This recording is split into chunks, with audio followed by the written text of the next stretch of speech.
Okay, I wasn't sure if I wanted to do this or not, but I'm going to. This is actually kind of an addendum or a part 5 to the park. The story ended, and my mom always told me that a good short story can stimulate the reader to ask some questions. And those are some questions that I even had as I wrote it. And I wrote it over the years, you know, back in 2007 or 2008 when my youngest daughter, Abby, was being born. And as I rewrote it and was adding to it, I had some questions myself, but those questions may spark me to continue the story and write a sequel, so comment down below if you'd like in answering some of the questions, or some questions of your own, or whatever. Like the Dr. Hatfield say, there is a will, there is a way. So I want to try to get the reader or the listener to see that there may be more to the story, things that they had not, thought of before. So here are some of the questions, and they're on my blog under the story at the end with bullet points, but I wrote them down, and I think I pretty much have them here. So I'm going to ask these questions, and I'm going to pause just a little bit, but that'll give you time. If you want to pause the YouTube video, you can. The first question is, after hearing or reading the park, is Susie's heartbeat heart still beating? Is she still alive? That's the first question. The second question is there a baby machine below or in Susie's underground? Where John was heading down in there. Mr. Hansen. John T. Hansen. Third question. Is John human or an android himself? That's a question. The fourth question is John controlling the park, or is the park controlling John? Are they linked or connected in some way? Maybe not just psychological, but in other ways. Could there possibly be that John's controlling the park, or the park is controlling John, or is there any link there at all? That's question number 4. Question number 5. I like this one. I thought about this myself a little bit, and I don't know the answer. Maybe you do. Or what's your theory? Was the government actually the creator of John and or the park? A military experiment gone wrong. Number 6, does James know the truth about everything? Does he know that there's something else going on? And does he know now that there's still a heart beating? Or does he, what does James really know? Does James know the truth? That's Dr. Goldberg, James, the lawyer. Number 7, what is the new mechanical heartbeat that I mentioned in the end? Little did anyone know that under the park, a new mechanical heartbeat was still beating. So what is that, do you think? Number 8, if there is a baby machine, will it grow into another monster park? That's the question there.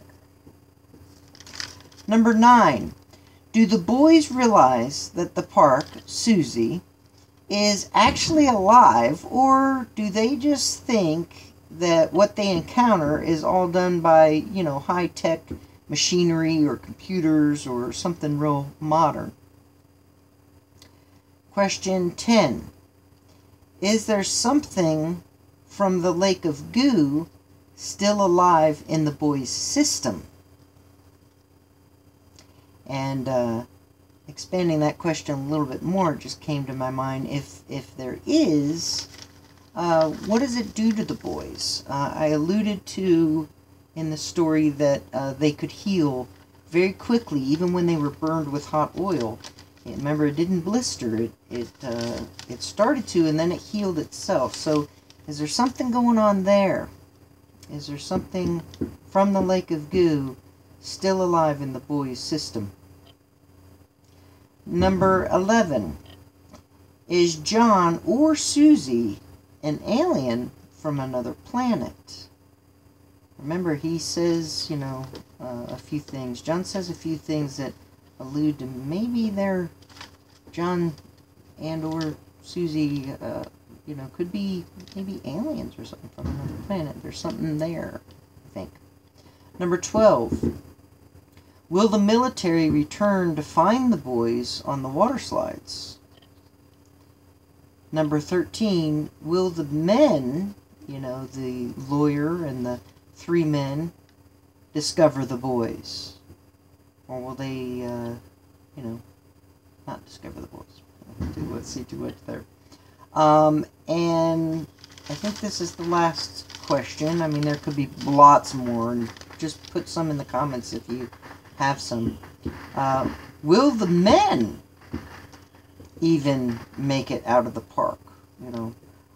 Oh yeah, and that was one that I said, will the boys, eventually make it out of the park, or will they get stuck again, or what will happen? Will the military discover them? Will the men discover them? Will they get discovered at all? Will they even make it out of the park? They're going back to the water slides is the last thing I alluded to, and of course Ronnie's going to be first this time, not second. And will the men make it out of the park? So those are some questions that I have, and if you enjoy writing or if you enjoy reading,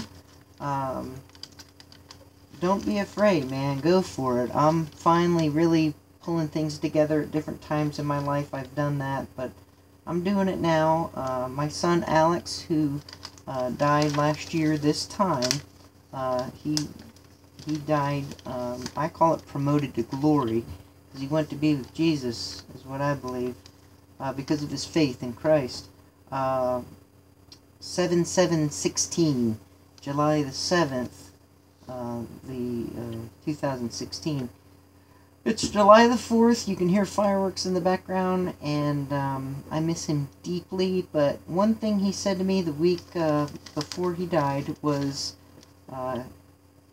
for me to get all my stories on my blog. I've got them in binders. I've got several stories, and I'm just kind of working on the ones that I like right now. But I am working toward that, and I want to encourage all of you to read, and read what you enjoy reading. If my story's not your thing, maybe the story that Alex wrote on Lex, L-E-X, Bailey, B-A-I-L-E-Y, .word.com, on his blog. He wrote a lot, but he wrote a story on there as well. And I'm just saying, there is a will, there is a way. So if you've got a desire to express yourself, go for it. Don't be afraid, and don't keep putting it off. Just go for it, and somebody's going to enjoy it. If nothing else, you're going to enjoy it. I enjoyed writing this story and many of the other stories. Fair Science, my mom is editing, but it's already on there. And The Everlasting Wonka is on there, and that I actually got published into a small little book, just self-published. And I don't care if anybody else reads it. I enjoy writing it, and I hope that you've enjoyed hearing it or reading it, and that it was as fun for you to go on that adventure as it was for me in the writing of it. I've said plenty. You may wonder what the visual is here. This is... Maybe I shouldn't tell you, it's a secret. No, this is just a sphere that my son had in his apartment. And this is a sphere, glass blown, that has my son's ashes in it. And I'm very proud of that, and I love it. And in the background is just some random slides that we get from I'm not even going to say the name of the company, but from our cable provider. Thank you again for taking the time to listen. I hope that you've enjoyed it. Maybe you'll go back and revisit it too. I'm going to, and I'm going to continue to write. So thank you again. God bless you, and you bless God. And thank you again so much. Take care.